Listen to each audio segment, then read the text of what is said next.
We're gonna do bubble art! Yay!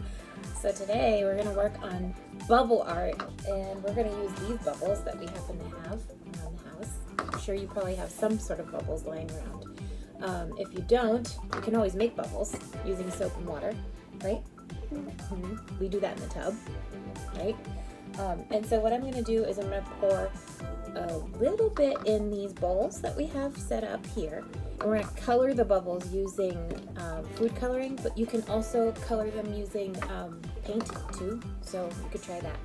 And then what we're going to do, Marin, can you demonstrate? This one already has a little bit of bubble in it. Can you show them how to do it? So you're going to blow the bubbles up, up, up over the top of the bowl. And we added colors so that when we put our sheet on, ready? Freeze. Pull your straw out. We added color to the bubbles so when you put your paper under the bubbles and they pop, they actually create a design.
So what works best is when the bubbles are on the paper, you let them sit for a minute and let the color absorb into the paper and then blow the bubbles off. Because if you wait too long, what happens is this.